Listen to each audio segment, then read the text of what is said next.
Iglesia Bautista Misionera del Talar le invita a escuchar el siguiente mensaje que edificará su fe.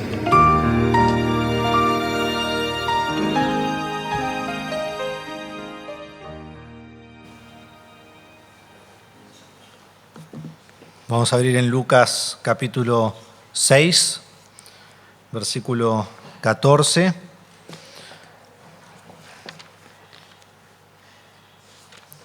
Continuamos con nuestro estudio que venimos haciendo del libro de Lucas. En su tiempo breve de ministerio, Jesús tenía cientos de seguidores, cientos de discípulos, cientos de personas que lo seguían, que iban tras él. Y en 6:12 vemos que Jesús ha llegado al tiempo de elegir sus discípulos, los más íntimos, los apóstoles, los que hemos estado estudiando las últimas semanas. Entonces va el Padre en oración, toda la noche. Y de esos cientos de discípulos escoge a 12 de sus discípulos, los que también llama apóstoles, nos dice versículo 13. Ahora, no escoge a cualquier hombre, no escoge al azar, sino que escoge hombres específicos, hombres exactos que Dios le ha dado para que Él escoja, para que sean sus apóstoles. Y es muy interesante cuando vemos esto, que Él no escoge a hombres elocuentes, Él no escoge a hombres con buena oratoria, sofisticados, de la aristocracia. No son todos sacerdotes, no hay ningún sacerdote en realidad, ningún fariseo, ningún escriba. No son de Jerusalén, no han estudiado en las mejores escuelas. Estos son hombres comunes, hombres corrientes, hombres de Galilea. La mayoría, todos de Galilea, menos Judas Iscariote. Ellos son, muchos de ellos, pescadores, hombres sin preparación y sin letra. Y hombres que en realidad son tercos en su manera de ser, porque hemos visto cómo el Señor tiene que continuar moldeándolos en medio de todo su ministerio. Pero estos hombres cambiarán el mundo. Estos hombres son los que Dios usará, que llevarán el Evangelio a los confines de la tierra. Estos hombres serán el fundamento de la iglesia. Estos hombres escribirán la mayor parte del Nuevo Testamento y ellos morirán siendo testigos fieles por todo el mundo antiguo. Hombres comunes, hombres usados por Dios.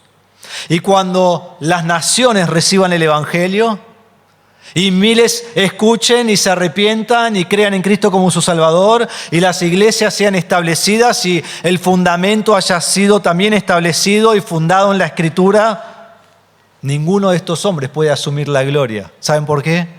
Porque la gloria va al Padre.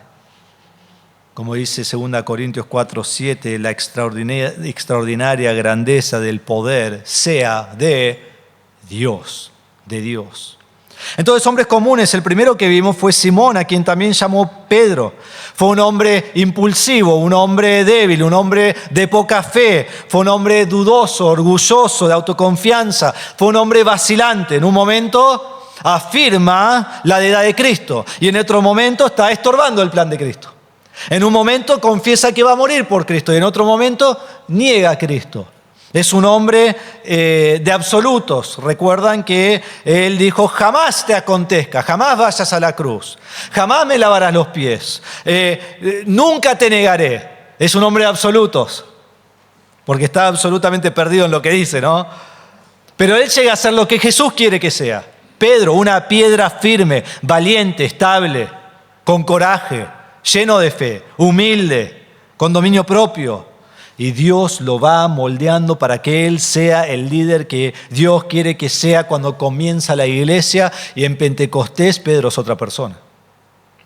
Después vimos a Andrés. Andrés es todo lo contrario de Pedro, es el hermano de Pedro. Él no quiere las luces brillando sobre su cara. Él no quiere estar en primer plano en el escenario. Él quiere estar en el trasfondo.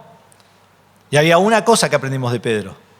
Él llevaba a personas a Cristo.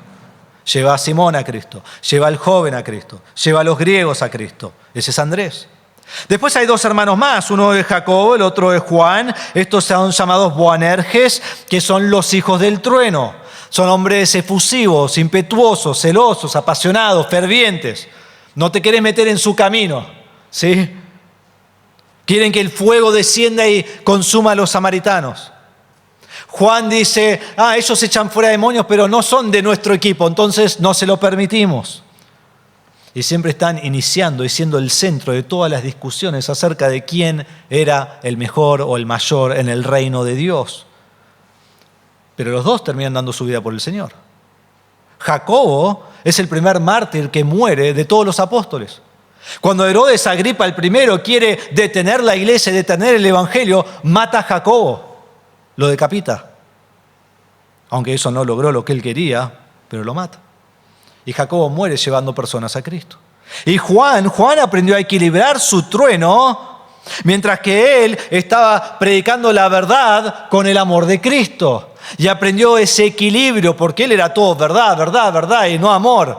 Y después aprende de Jesús a tener amor. Entonces no sacrifica la verdad por el amor, tampoco sacrifica el amor por la verdad, sino que aprende ese equilibrio perfecto de comunicar la verdad en el amor de Cristo. Entonces no sacrifica la verdad de la palabra de Dios, pero no sacrifica el amor de Cristo. Y él muere en su vejez. Fue exiliado a Patmos, después vuelve y muere en Éfeso. Y la semana pasada vimos a Felipe. Felipe encabeza el segundo grupo de apóstoles. Es el quinto apóstol que se menciona aquí. Felipe es el que vimos que es metódico, analítico, el meticuloso, el que tiene la agenda, el que siempre está mirando los números y todo lo que está delante de él. Y vimos que 3 de las 4 veces que aparece se está perdiendo una bendición. Se está perdiendo una bendición. En la alimentación de los 5.000 se pierde una bendición. La bendición va a Andrés. Cuando los griegos quieren ver a Jesús se pierde una bendición. La bendición va a Andrés nuevamente. Y cuando están con Jesús en la última noche antes de que Jesús muera, le dice, mostranos al Padre y nos basta.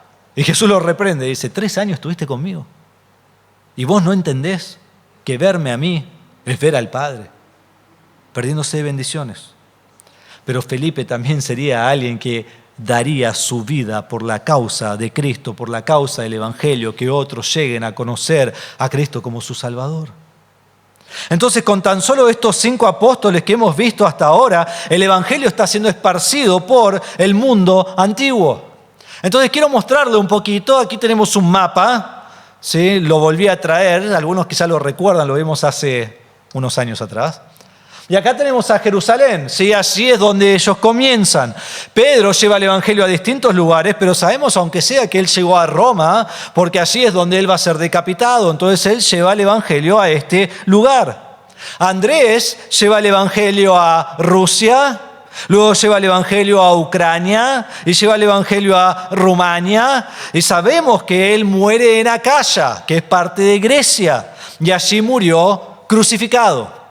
Igual que Pedro, que murió crucificado. Después tenemos a Jacobo y Juan. Ahora Jacobo muere en Jerusalén, pobre, no pudo salir de Jerusalén. Pero es lo que Dios tuvo para él, dar su vida por el Señor en Jerusalén, temprano en la era de la iglesia.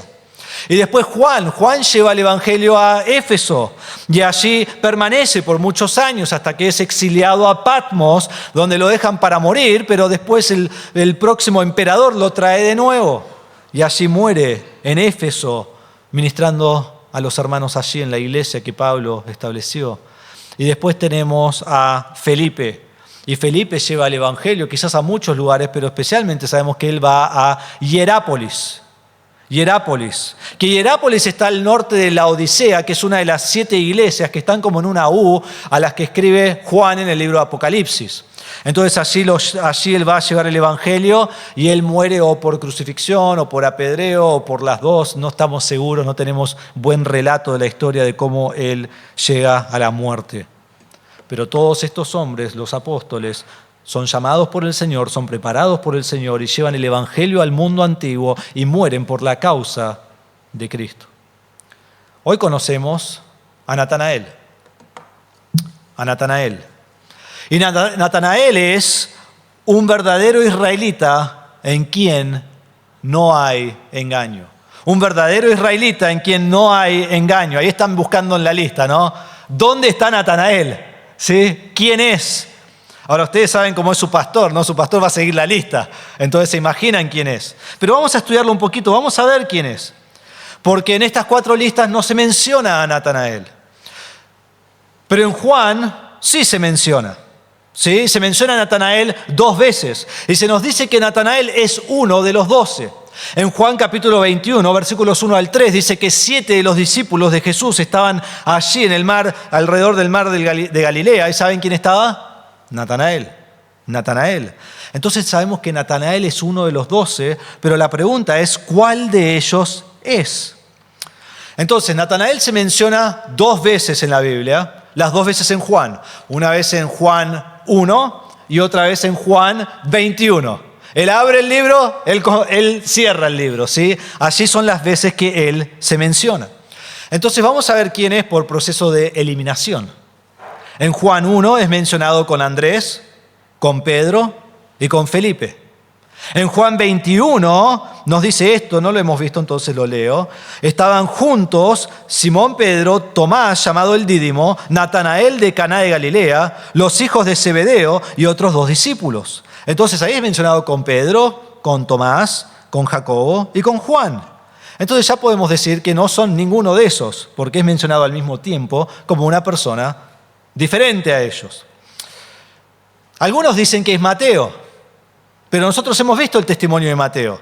Se ve en Mateo 9 y en Lucas 5 y vemos que él era un recaudador de impuestos y el Señor dijo, seguime, y lo siguió. Y esa historia es diferente a como Natanael sigue al Señor en Juan 1. Entonces no es Mateo y tampoco puede ser Jacobo, hijo de Alfeo, ni Lebeo, la cual Lebeo ahí también es llamado Judas, hijo de Jacobo. No puede ser ninguno de esos 2. ¿Saben por qué? Porque, ya les voy a decir esto, ¿sí? Les voy a adelantar quién es, aunque se habrán dado cuenta. Bartolomé significa hijo de Tolmai, hijo de Tolmai.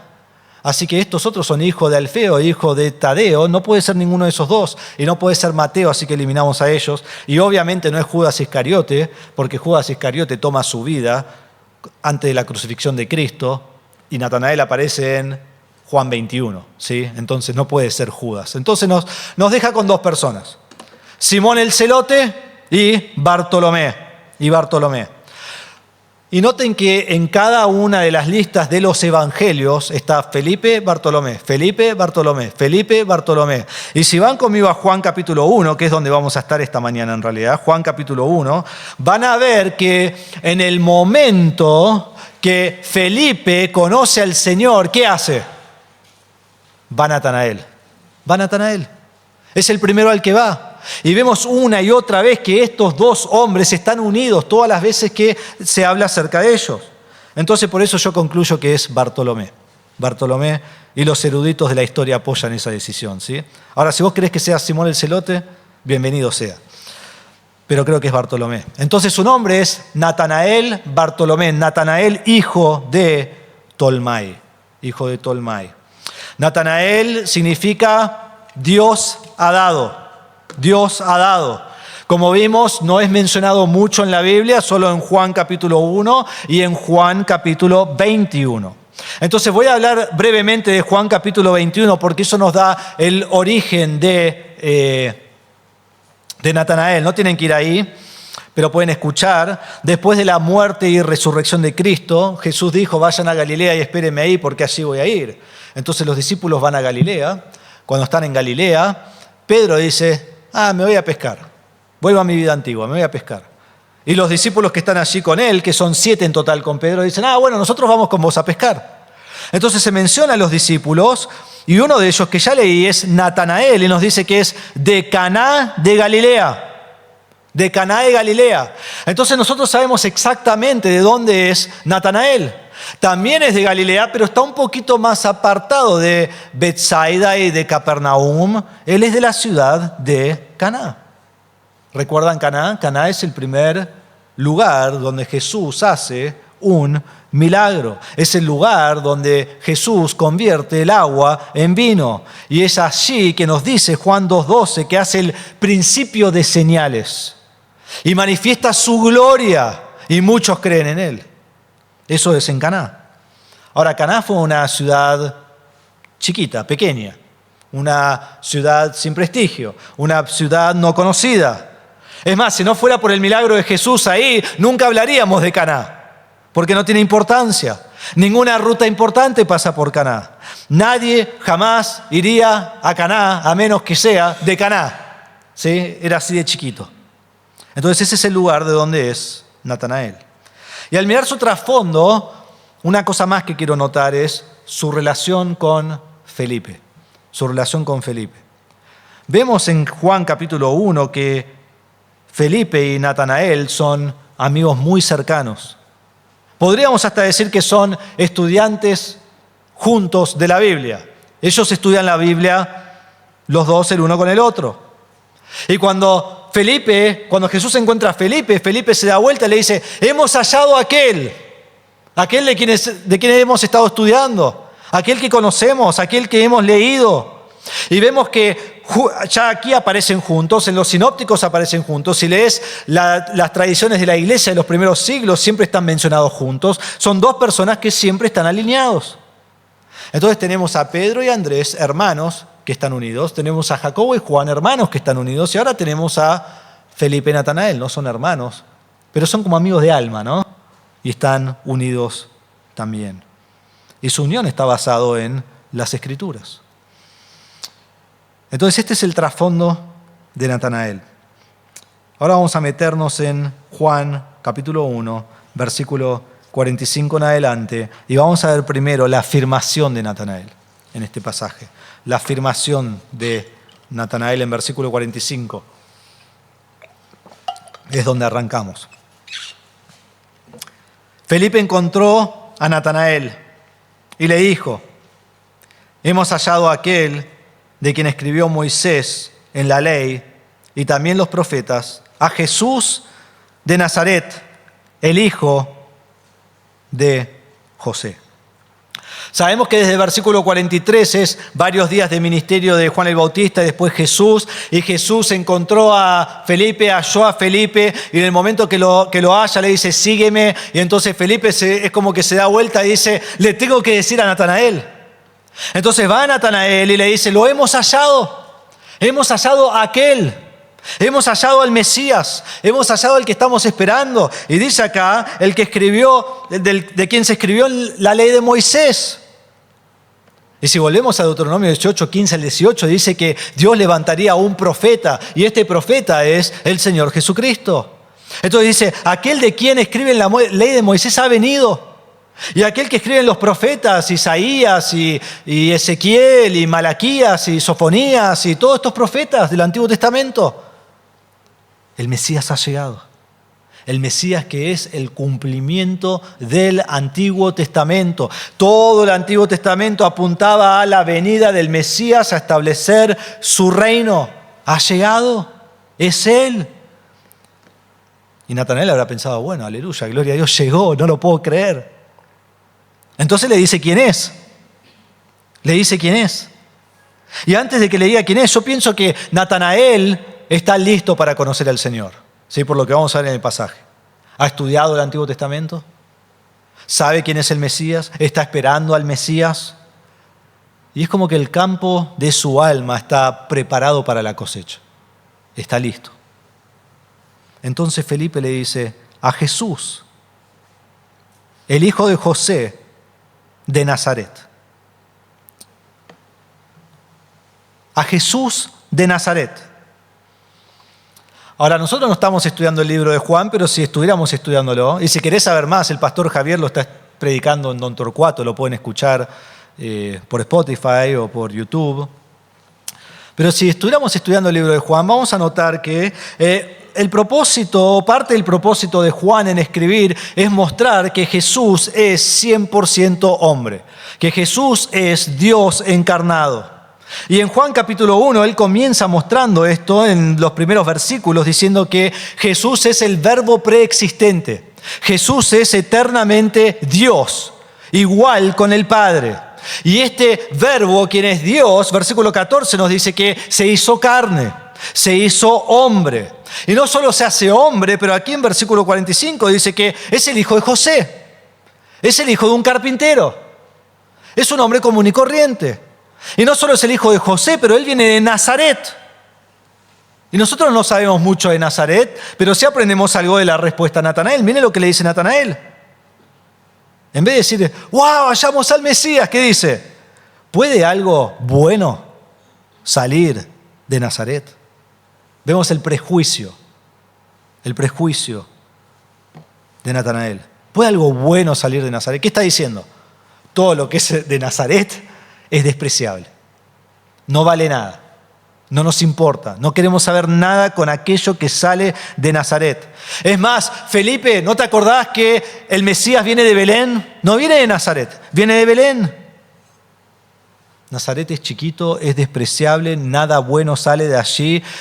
Y es muy interesante que así el apóstol Juan resalta la humanidad y la humildad de Cristo, mostrando que el Verbo, quien es Dios, se hace carne y viene de Nazaret. ¿Y qué es Nazaret? Un lugar donde nada bueno puede salir. Ese es Nazaret. Entonces Juan escribe esto al punto de mostrar que es hijo de carpintero de la ciudad de Nazaret, al punto que Natanael le cuesta creer en el Mesías porque no puede creer que el Mesías venga de Nazaret. Ahora, Nazaret no era nada de qué jactarse, no era nada de qué gloriarse, era un pueblo chiquito de 100 a 300 personas, era un lugar sin prestigio, un lugar sin mención en el Antiguo Testamento, una ciudad sin importancia, al punto que Natanael dice nada bueno sale de ahí. Pero es muy interesante que si te pones a estudiar Caná, Nazaret es Las Vegas al lado de Caná, o sea, Caná es nada, Caná es menos que Nazaret. Pero así todos vemos este gran prejuicio que tienen los de Caná con los de Nazaret. Y es muy interesante que si tomamos un paso atrás y vemos el panorama más grande, notamos que Israel desprecia a Galilea. ¿Sí? Israel desprecia a Galilea.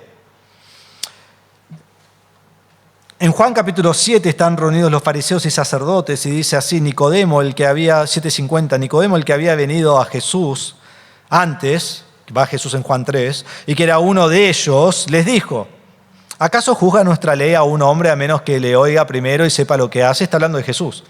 Eso le respondieron, ¿es que tú también eres de Galilea? Investiga y verás que ningún profeta sale de Galilea. Esto es lo que piensa Israel de Galilea. Nadie sale de Galilea.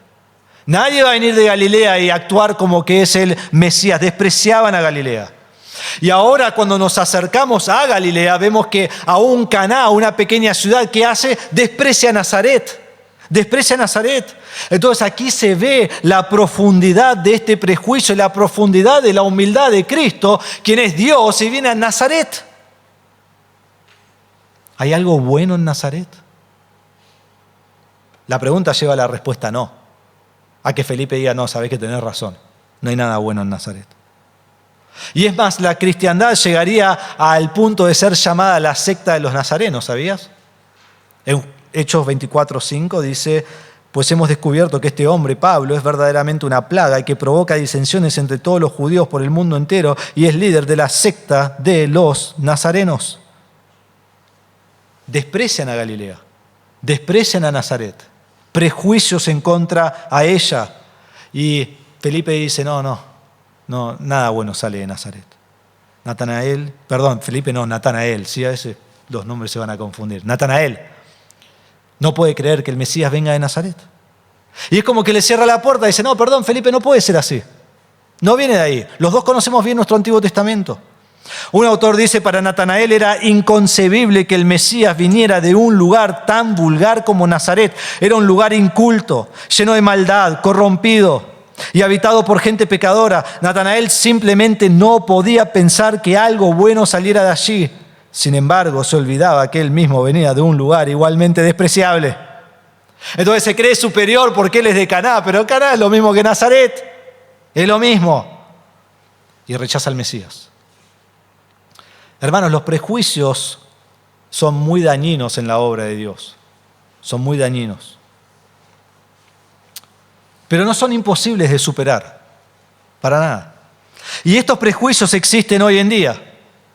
Vos estás en tu trabajo, en tu barrio, con tu familia, y vos mencionás a Cristo, y que vos sos un cristiano, y te relacionan con una iglesia y dicen, sí, vos vas a esa iglesia que te saca la plata, ¿no? ¿La has escuchado? Yo sí. He escuchado gente caminar delante de nuestra iglesia y decir, mirá, wow, ¿cómo habrán robado para edificar esto? Así, palabras textuales. O a esa iglesia así donde siempre están buscando la fama.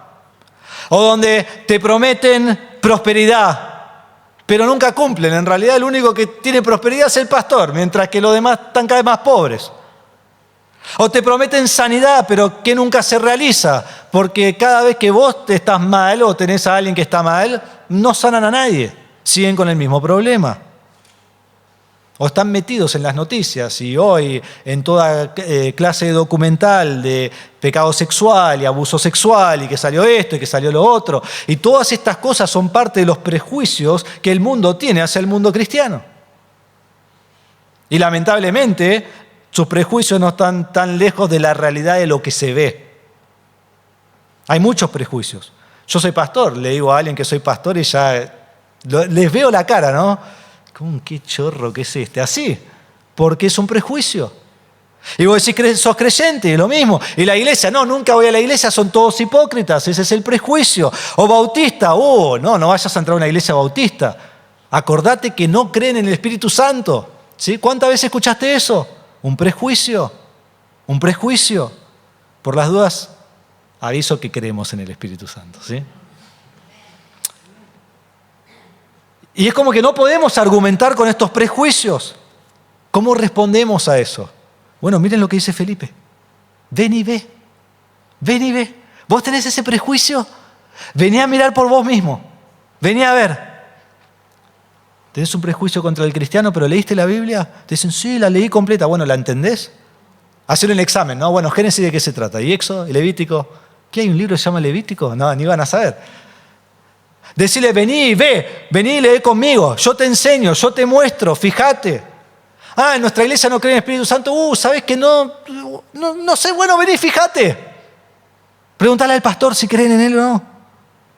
La mejor forma de confrontar el prejuicio es con la verdad.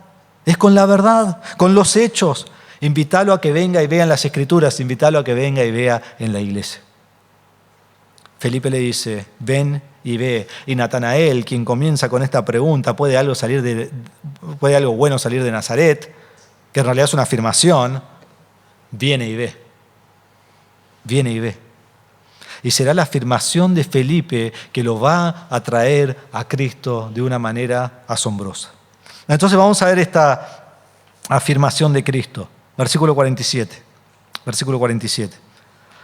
Jesús vio venir a Natanael y dijo de él, ahí tienen un verdadero israelita en quien no hay engaño.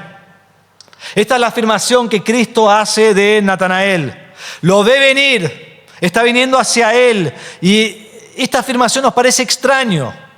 Un verdadero israelita en quien no hay engaño. ¿De qué está hablando Jesús? Bueno, nosotros ya hemos estudiado el libro de Lucas y vamos viendo que los israelitas son muy religiosos, ¿no?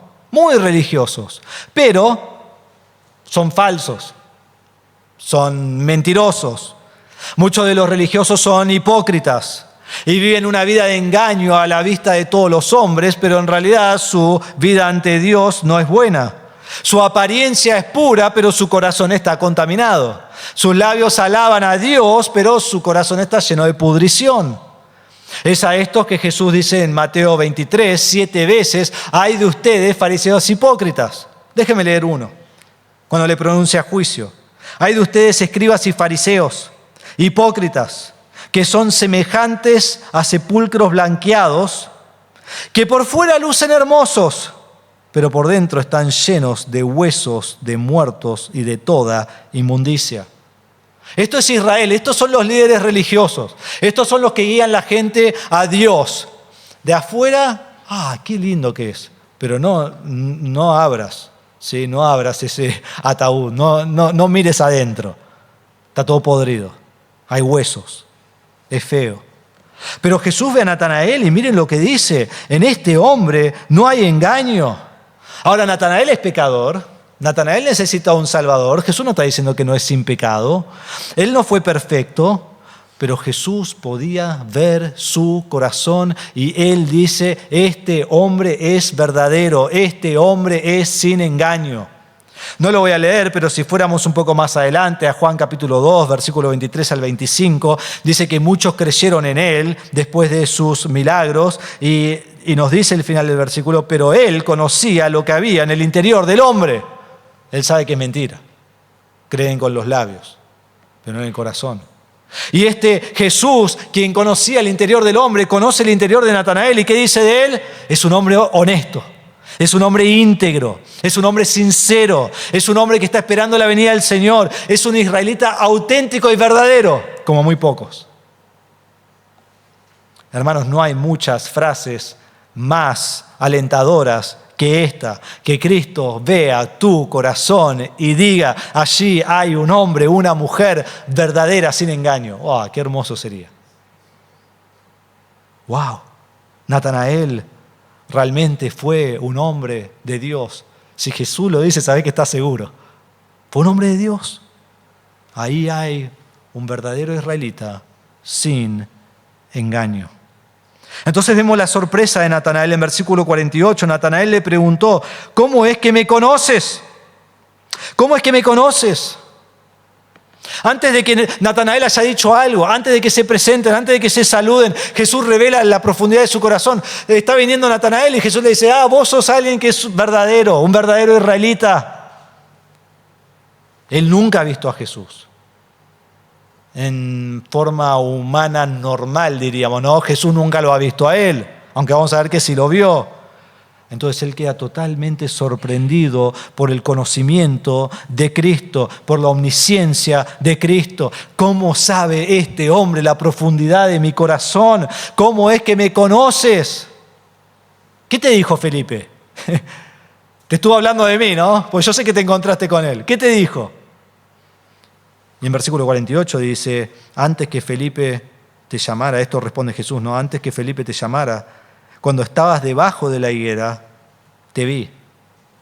No, Felipe no me dijo nada. Yo te vi debajo de la higuera. Yo te vi antes que Felipe te buscara. Y Natanael está como, ¿qué? ¿Quién es este hombre? ¿Quién es este hombre? Es más, no solo te vi, sé tu corazón, pero yo te vi cuando estabas debajo de la higuera. Cuando pensaste que estabas solo, donde nadie te estaba viendo. Ahora debemos entender las higueras en el primer siglo. La higuera es un árbol de más o menos 5 metros de altura, más o menos 10 metros de diámetro. Era un árbol grande que producía mucha sombra. En el primer siglo las casas eran muy calurosas, muy calientes, especialmente lo que es verano. Y entonces la gente salía y se ponía en la sombra debajo de un árbol, de la higuera. Y muchas veces allí también es donde meditaban en las Escrituras, y oraban y tenían tiempo con el Señor. Ahora, no sabemos exactamente qué estaba haciendo Natanael porque no nos dice, pero sí vemos la omnisciencia de Cristo. Y le dice, yo te vi. Antes de que vos vinieras, antes de que ni estuvieras pensando en mí, estabas debajo de la higuera. Te vi. Increíble. Ahora, quiero hacer un pequeño paréntesis antes de ver cuál es su respuesta en versículo 49. Y quiero enfocarme en estas palabras te vi, porque ver es fundamental en los escritos de Juan.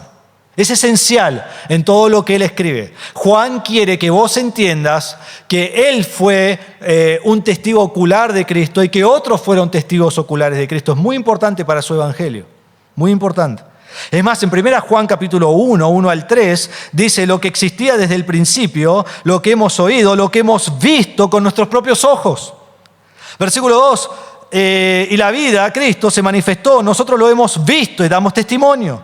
Versículo 3, lo que hemos visto y oído les proclamamos también a ustedes. Juan dice en su epístola, en 1 Juan, vez tras vez, lo que hemos visto, lo que hemos visto, lo que hemos visto, se lo estamos comunicando. Él quiere que vos y yo, y que sus lectores, que no vieron a Jesús, entiendan que Él lo había visto. Ahora, ¿por qué es importante esto? Es importante porque cuando nosotros pensamos en quién es Dios, Dios el Padre es el creador del mundo. Dios el Padre es omnipotente, es omnisciente. Dios el Padre es santo. Dios el Padre es apartado del mal, totalmente separado del mal, en otra esfera. No puede ni comunicarse con el mal, porque Él no tiene mal en Él, es santo, apartado. Y está sobre todas las cosas, y solo Él es digno de todo honor y toda gloria y toda alabanza y toda adoración, solo Él. Pero nadie jamás lo ha visto. Nadie lo ha visto. Versículo 18 del capítulo 1 de Juan, miren lo que dice. Nadie ha visto jamás a Dios. Nadie. Entonces Juan comienza su evangelio no con Dios el Padre, sino ¿con quién? Con Dios el Hijo. Dios el Hijo. Y establece que Jesucristo es Dios desde siempre. Y Jesucristo ha estado con Dios el Padre desde el principio. Y Jesús es eternamente Dios. Antes que haya un comienzo de tiempo, allí estaba Jesús con el Padre y con el Espíritu Santo, en la Trinidad. Y así como el Padre creó todas las cosas, Juan 1:3 nos dice que Cristo creó todas las cosas. Y nada fue creado sin que Él lo creara, entonces eso excluye a Cristo que pueda ser creado. Él es Dios. Y no solo Él es desde el principio, no solo Él ha creado todas las cosas, pero Jesús tiene vida en sí mismo, nadie le da vida. Y solo Dios puede tener vida en sí mismo. Y Jesús da vida a todos los hombres. Todo eso dice Juan 1:1 al 4. Entonces, sin lugar a duda, Juan quiere mostrar que Jesús es Dios. Y Jesús, quien es Dios, versículo 14, miren lo que dice. Se hace carne, el verbo Jesús se hizo carne, se hizo hombre, humanidad. Y habitó entre nosotros y vimos su gloria. Gloria como del unigénito del Padre, lleno de gracia y verdad. Juan dice, va a decir que nadie vio al Padre, ¿no? Ya lo vamos a ver de nuevo en versículo 18, pero dice, Jesús es Dios y Él vino y vimos, fuimos testigos de su gloria, percibimos toda su gloria. Y esta palabra aquí tiene que ver con ver más allá de lo que el ojo puede percibir. Van a ver una gloria de Cristo que ni van a poder comprender. Y lo vieron y Juan lo vio. Juan estuvo en la transfiguración, él vio la gloria de Cristo, vio la gloria de Dios, lo contempló. Y después versículo 18, entonces ahí dice, nadie jamás ha visto al Padre. Y la palabra jamás, ¿sabés qué significa? Nunca, en ninguna manera, ni por un segundo, ni por una milésima de segundo alguien ha podido mirar al Padre. Nadie. Porque el hombre no puede ver al Padre. Primero porque el Padre es espíritu, pero más allá de eso porque Dios es inalcanzable y está por encima de toda la creación y nadie puede ver al Padre y vivir. Entonces decís, pastor, pero Moisés, bueno, excelente pregunta. ¿Y Moisés? ¿Moisés no vio al Padre? Bueno, vamos a leer lo que dice. Escuchen, Éxodo 33, 18. Entonces Moisés dijo, te ruego que me muestres tu gloria. Y el Señor respondió, yo haré pasar toda mi bondad delante de ti y proclamaré el nombre del Señor delante de ti. Tendré misericordia del que tendré misericordia y tendré compasión de quien tendré compasión. Y añadió, no puedes ver mi rostro porque nadie me puede ver y vivir. Entonces el Señor dijo, hay un lugar junto a mí y tú estarás sobre la peña y sucederá que al pasar mi gloria te pondré en una hendidura de la peña y te cubriré con mi mano hasta que yo haya pasado. Después apartaré mi mano y verás mis espaldas, pero mi rostro no se verá. Ahora todo esto es, creo que metáfora se llama, ¿no? Que está diciendo partes de él, pero él es espíritu. ¿Qué ve Moisés? Un destello de la gloria de Dios. ¿Ve a Dios? No. ¿Por qué? Porque hubiera muerto. Porque hubiera muerto. Nadie jamás ha visto al Padre. Y en 1 Juan 4:12 dice, a Dios nunca lo ha visto nadie. En Juan 5:37 Jesús dice, el Padre que me envió, Él ha dado testimonio de mí, pero ustedes no han oído jamás su voz ni han visto su apariencia. Nadie ha visto al Padre, menos uno. Menos uno. ¿Quién? Jesús. Y en Juan 6:46 Jesús dice, no es que alguien haya visto al Padre, sino aquel que viene de Dios, Él ha visto al Padre. Jesús ha visto al Padre. Y Jesús ha dado a conocer al Padre. Recuerdan, la semana pasada vimos a Felipe. ¿Y qué dijo Felipe? Muéstranos al Padre, nos basta. Y Jesús lo reta y le dice, si me has visto a mí, has visto al Padre. ¿Por qué? Porque Jesús es el que da a conocer al Padre. Es el que revela al Padre. Y en Juan 1:18 dice, nadie jamás ha visto a Dios, el unigénito de Dios que está en el seno del Padre. Él lo ha dado a conocer. Increíble, asombroso. De eternidad pasada a eternidad futura no vamos a ver al Padre, pero vamos a ver a Jesús, y ver a Jesús es ver a Dios, y Jesús revela la gloria del Padre.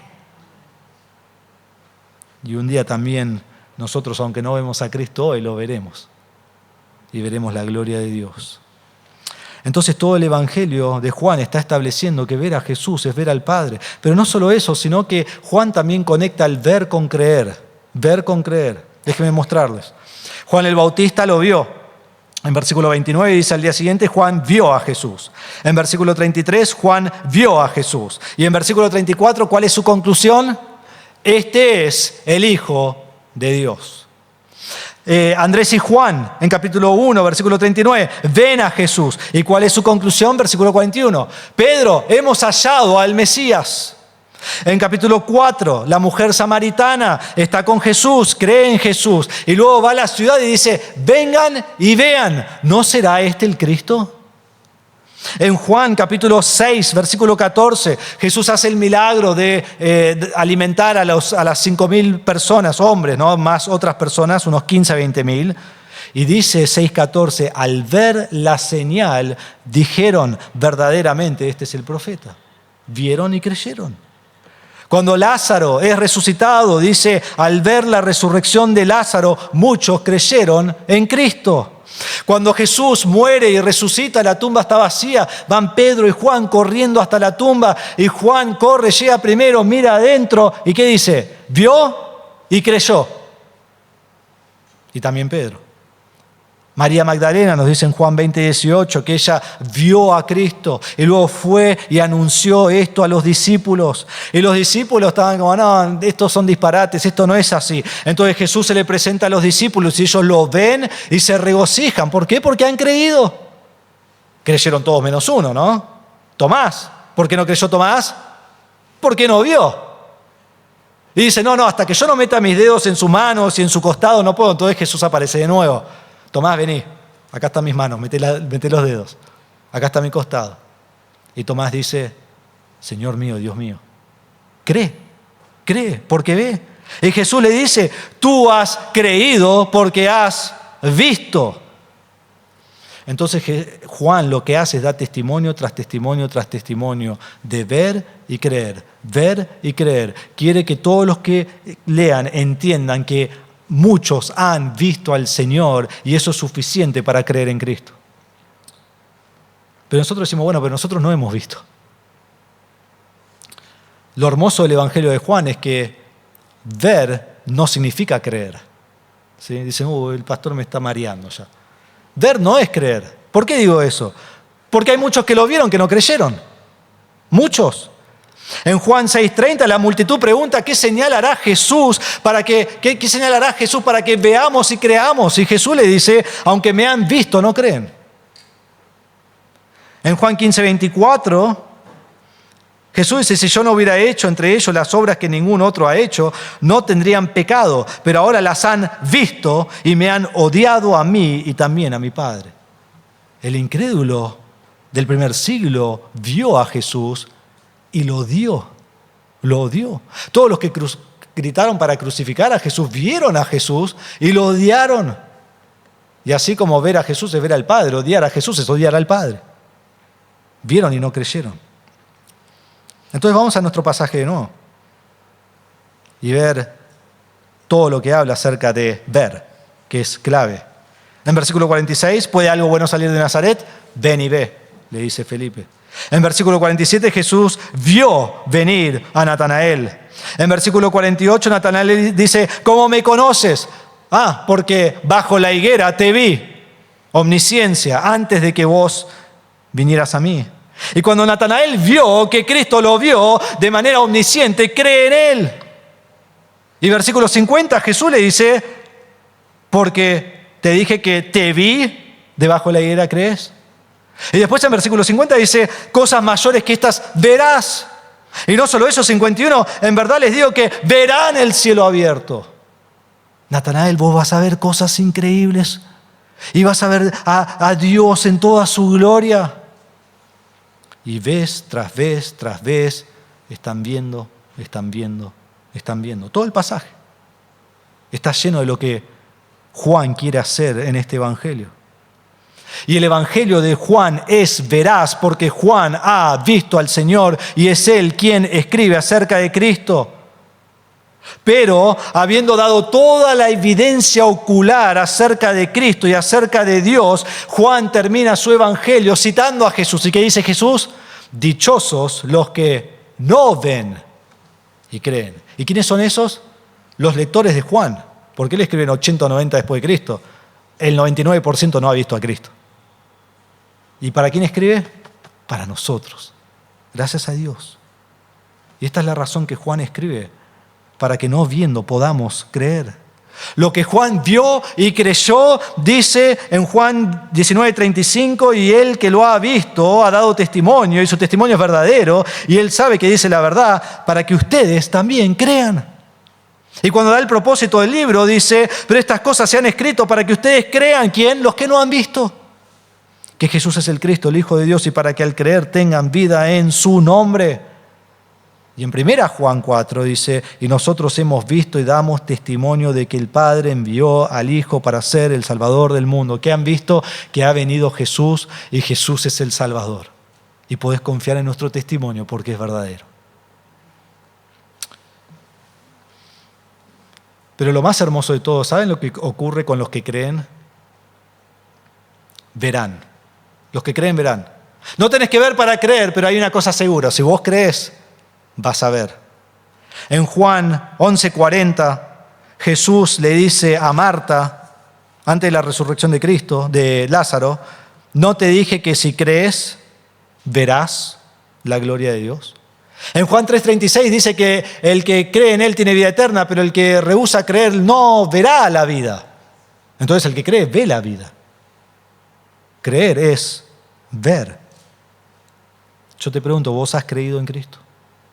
¿Vos has creído en Cristo como tu Salvador? ¿Lo conoces? Que la evidencia del libro de Juan te lleve a que aunque no lo podés ver hoy, podés creer en Él porque su testimonio es verdadero. Vemos aquí que para Natanael era diferente. Él sí vio y él sí creyó. Y miremos la afirmación de Natanael en versículo 49. Rabí, tú eres el Hijo de Dios. Tú eres el Rey de Israel, respondió Natanael. El conocimiento que Cristo tenía acerca de Natanael fue demasiado para él, fue demasiado. La omnisciencia de Cristo le abrió los ojos para entender que Jesús era el Mesías. Jesús le reveló el corazón a Natanael y Natanael dijo, este es Dios, no hay ninguna otra solución. Un autor dice así, de repente se dio cuenta de que estaba parado ante la presencia de alguien que podía mirar dentro de su corazón con una mirada omnisciente. Solo el Dios soberano, omnisciente, podía haberle dicho lo que le dijo. Entonces Natanael de inmediato dice, tú eres el Hijo de Dios, tú eres el Mesías, tú eres el Señor Dios, tú eres el que se sentará sobre el trono de Israel para siempre. Inmediatamente confiesa al Señor. Dice Rabí, esto es maestro. Le dice, tú eres el Hijo de Dios. ¿Saben que Natanael es el primer discípulo que confiesa a Jesús como el Hijo de Dios? Siempre miramos a Pedro y está bien eso. Llegamos a Mateo 16 y Pedro dice, tú eres el Hijo del Dios viviente. Y Jesús dice, qué gran confesión. Y ahí está Natanael pensando, sí, yo entendí eso hace un montón. Allá en Juan 1 lo entendí yo, Pedro. Es el primero que lo confiesa. Y cuando estudiamos el libro de Juan, vemos que el propósito principal de Juan es escribir para que la gente entienda y crea que Jesús es el Hijo de Dios. Y es el argumento de Juan en todo el libro. Y aún en capítulo 1 muestra a Jesús que es desde siempre, Jesús que se hace hombre. Juan que dice, ahí está el Cordero de Dios que quita el pecado del mundo. Y vez tras vez muestra que Jesús es Dios. Y aquí tenemos a Natanael y él confiesa, tú eres el Hijo de Dios. Lo entendió. Y qué contraste con Felipe, ¿no? Porque ¿qué vimos la semana pasada con Felipe? Felipe pasa 3 años con el Señor y llega al final del ministerio de Jesús y le dice, muéstranos al Padre, nos basta. Y Jesús le dice, si me viste a mí, viste al Padre. Lo que a Felipe le tardó 3 años captar y entender acerca de Cristo, Natanael lo aprende en el primer momento, en el primer segundo. Conoce a Cristo, confiesa a Cristo y dice, este es el Hijo de Dios. Y qué diferente que habrán sido esos 3 años para los dos. Porque para Felipe fue, bueno, en realidad, ¿quién es este hombre? Y para Natanael fue, este es el Hijo de Dios. Y disfrutó muchísimo más del ministerio de Jesús. Porque pudo aprender del que él entendió del principio, que era el Mesías, el Hijo de Dios. Y no solo le dice que es el Hijo de Dios, dice, tú eres el Rey de Israel. 2 veces dice, tú eres el Hijo de Dios, tú eres el Rey de Israel. Porque Natanael conocía bien las profecías, él sabía lo que debía pasar. Debía venir el Mesías, y el Mesías es el Rey de Israel, y el Mesías es el que se sienta en el trono de David para siempre. Y él sabe que este es ese Mesías.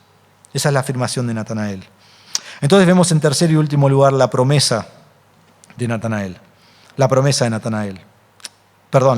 a Natanael. Versículo 50, Jesús le contestó, porque te dije que te vi debajo de la higuera, ¿crees? Cosas mayores que estas verás. Natanael, si algo tan simple como una pequeña demostración de mi omnisciencia, de que revelé tu corazón y que te vi debajo de la higuera, si con algo tan sencillo crees, no sabés lo que te espera.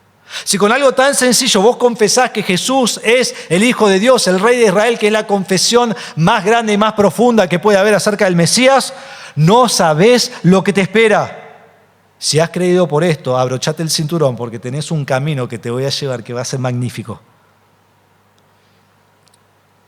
Y es muy interesante que en capítulo 2, versículo 1, Jesús hace su primer milagro. ¿Y dónde lo hace? En la ciudad natal de Natanael. El que confiesa a Jesús es el Hijo de Dios. Ahora Jesús dice, bueno, vení, vamos allá y voy a hacer mi primer milagro en tu ciudad. Qué hermoso para él. Y hermanos, así es en la vida cristiana también, en nuestra vida hoy. Cuando vos sos salvo, cuando vos comprendés la magnitud de quién es Cristo, cuando vos comprendés y empezás a preguntarte cómo puede ser que Cristo haya dado su vida por alguien como yo. O sea, entiendo que lo dio por otros, pero Él sabe todos los pecados que hice yo. Él sabe lo horrible de mi corazón. Y que murió por mis pecados y que murió por todos mis pecados. Y digo, bueno, entiendo que murió por este y este, eso puede ser. Pero este de acá murió por ese. Y cuando entiendo quién es Cristo y creo en Cristo y pregunto, digo, wow, ¿cómo puede ser que el Señor hizo esto por mí? Que murió para redimirme. Y estás en asombro por lo que Cristo ha hecho. En cierta manera Jesús dice, abrochate el cinturón porque todavía no viste nada. Todavía no viste nada. Este es el comienzo. Es el acceso por la puerta a la gracia infinita y eterna que yo te voy a dar. Y lo vas a ver a través de toda tu vida. Mi gracia va a ser demostrada en ti una y otra vez. Y cuando termine eso en esta vida vas a entrar al cielo y vas a decir, wow, no había visto nada todavía. Pero mientras estamos en la tierra, a medida que estudiamos la palabra y crecemos en la palabra y aprendemos verdad sobre verdad sobre verdad, nos vamos maravillando y disfrutando cada día más del Padre. Natanael creyó en Cristo, Natanael confesó a Cristo y lo hizo desde el primer momento y pasó los próximos 3 años del ministerio de Jesús, quizás captando más de Jesús que cualquier otro discípulo, porque entendió desde el principio lo que otros no entendieron hasta más adelante. Entonces vemos en versículo 51, lo último, la ilustración inesperada. La ilustración inesperada. Jesús también le dijo, en verdad les digo que verán el cielo abierto y a los ángeles de Dios subiendo y bajando sobre el Hijo del Hombre. Esta es una cita casi exacta de Génesis 28, 12. Allí dice que Jacobo tuvo un sueño y que vio que había una escalera. Y esta escalera estaba apoyada sobre la tierra, cuyo extremo superior alcanzaba hasta el cielo, y por ella los ángeles de Dios subían y bajaban. Entonces, Jacob, ¿qué está haciendo?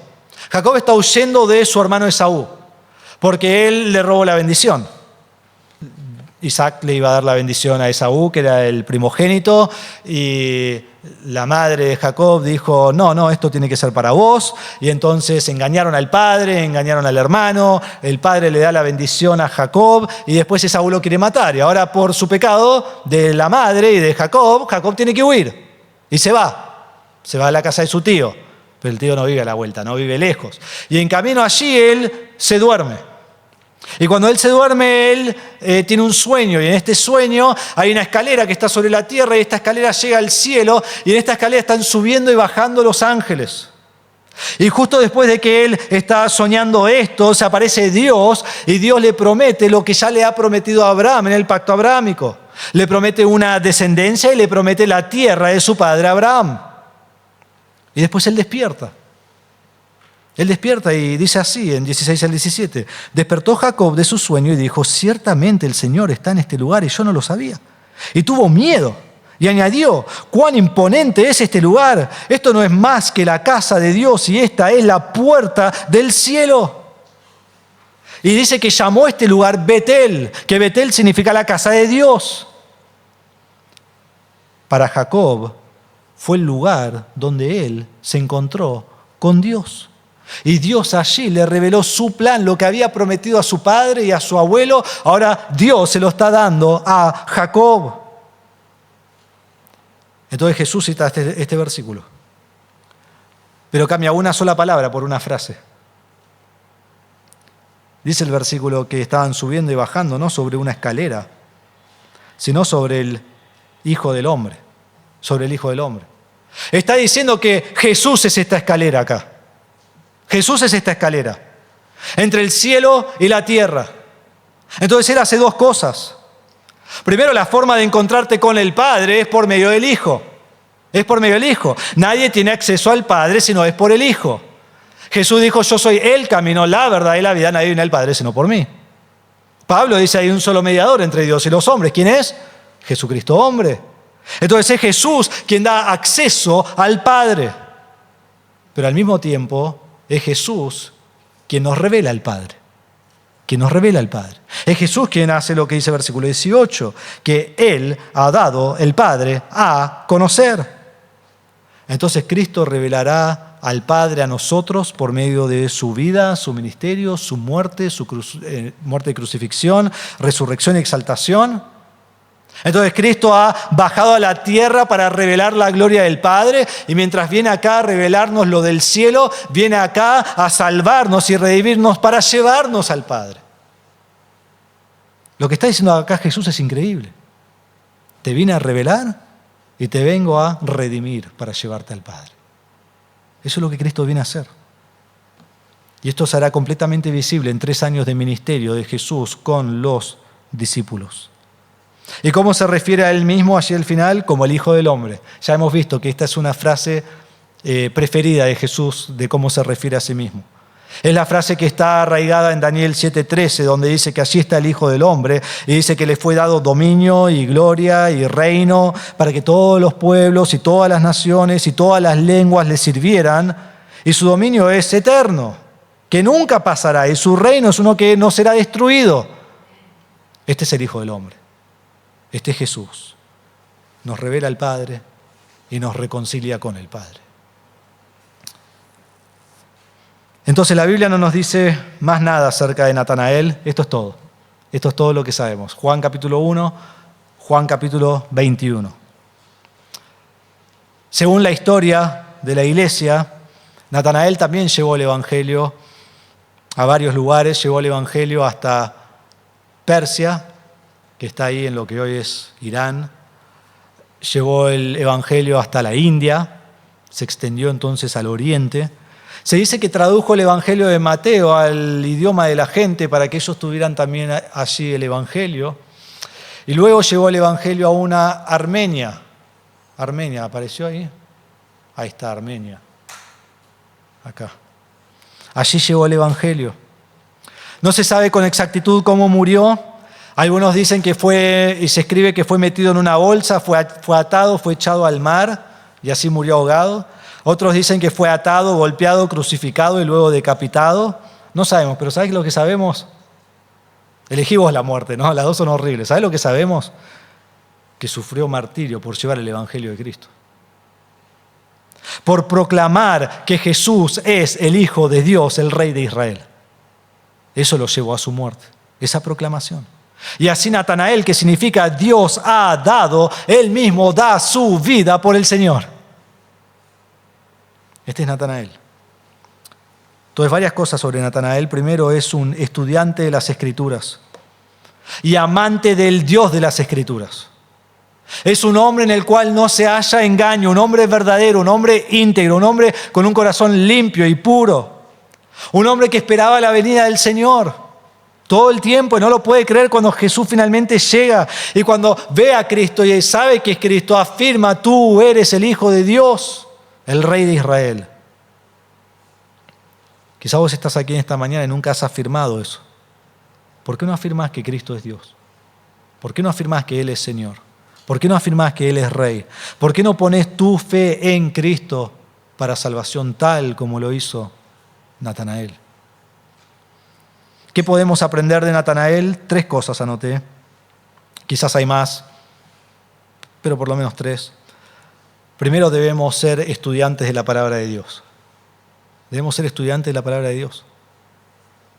Alumnos de la palabra de Dios. Natanael no era un erudito. No era un erudito. Su vida no era que este era su trabajo. Él no es un erudito. Él no era un escriba. Él no era un sacerdote. Él no era un fariseo. ¿Sabes quién es Natanael? Es un hombre común y corriente. Es como vos. Es como yo. No es nadie. Es común y corriente. ¿Y cómo lo conocemos? Como alguien dedicado al estudio de la palabra de Dios. Y no solo la estudiaba, sino que creía las Escrituras y vivía las Escrituras. Porque Jesús dice: ahí hay un verdadero israelita.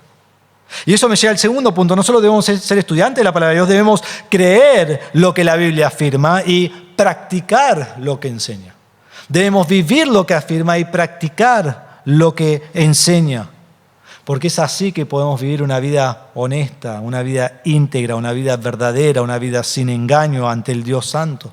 Y que Dios pueda ver nuestro corazón y decir: allí hay una persona verdadera, sin engaño. Sin engaño. ¿Dios puede decir eso de vos? ¿Dios puede decir eso de vos? Hermanos, que ese sea el deseo de nuestro corazón. Vivir para el Señor, dar nuestra vida por el Señor, de manera santa ante Él, que Él pueda mirar y decir: ahí hay un verdadero cristiano. Y finalmente, tercero, estar dispuestos a dar nuestra vida por la confesión de que Jesús es Dios. Jesús es Dios. Acá en este mapa pueden ver el patrón de los discípulos. ¿Cuál es el patrón? Llevaron el Evangelio a los confines de la tierra y todos dieron su vida por Cristo. Dieron su vida por Cristo. Vivieron para predicar el Evangelio y murieron por causa del Evangelio. Los primeros que vimos y el resto que vamos a ver, todos menos Judas, hicieron exactamente esto. Natanael dio su vida por la causa de Cristo. ¿Vos estás dispuesto a dar tu vida por la causa de Cristo? Predicar en tu vida, morir por el Evangelio. MacArthur dice así: Natanael fue fiel hasta el fin porque fue fiel desde el principio. todo lo que experimentó con Cristo y todo lo que experimentó después del nacimiento de la iglesia del Nuevo Testamento hicieron que su fe fuera más fuerte. Y Natanael, como los otros apóstoles, permanece como una prueba de que Dios puede tomar a las personas más comunes y corrientes, desde los lugares más insignificantes, y usarlas para su gloria. ¿Qué ánimo que nos da eso? Porque eso somos nosotros. Somos nosotros. Este es Natanael, un verdadero israelita en el cual no hay engaño. Un vaso de barro usado y moldeado y formado de manera extraordinaria para la grandeza de Dios, de su gran poder. Entonces te pregunto, ¿qué dice Dios al mirar tu corazón? ¿Qué dice Dios al mirar tu corazón?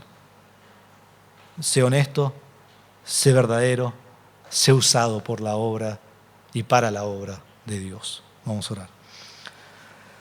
Padre, te damos gracias por tu palabra en esta mañana. Damos gracias por este hombre que tú has salvado, Natanael, porque en cierta manera él representa a todos los que estamos aquí hoy. Alguien común y corriente. Sabemos de Natanael que solo que es de un lugar insignificante.